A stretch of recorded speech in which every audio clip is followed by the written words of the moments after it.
But first, a Captain Cook statue in Melbourne's Fitzroy Gardens has been attacked just weeks after it was reinstalled after being repaired from the last act of vandalism.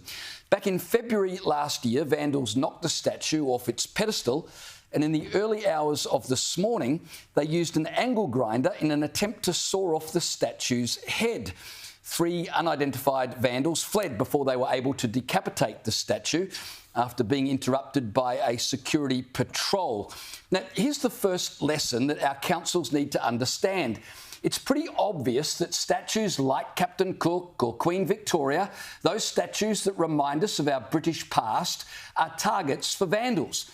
And so it only stands to reason that every council around the country does what the City of Melbourne had done with this statue: install lighting, CCTV cameras and security patrols. Here in Sydney, the City of Randwick is debating whether or not they should have CCTV cameras monitoring a Captain Cook statue here that's been vandalised not once but twice. It begs belief that they're debating whether or not CCTV cameras should be installed. I'll tell you why they're debating it, though.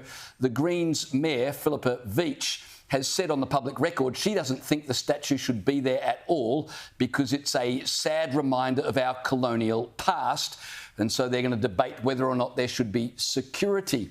Melbourne's Lord Mayor Nicholas Rees, and credit for putting in security to protect the statue, otherwise the head of the statue would have been lopped off this morning. But have a listen to what he said, because I don't think he still quite gets it.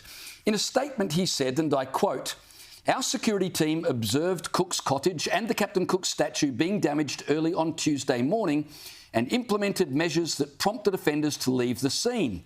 Well, so far so good, but have a listen to this next part. He says, "While there are a range of views on statues and memorials, each time a monument is damaged, it's ultimately the ratepayer footing the bill, and that is unacceptable." What I don't like about that statement is it's unnecessary to qualify it with, while there are a range of views on statues and memorials. There are a range of views on all sorts of things, including crimes, but saying that almost gives cover for those who commit these crimes. It's like they're subtly saying, look, we understand why you did it. And when criminals hear that sort of language and rhetoric from our elected officials, well, no wonder they continue to behave in this way. Have a listen to Police Detective Inspector Martin McLean. He gets it.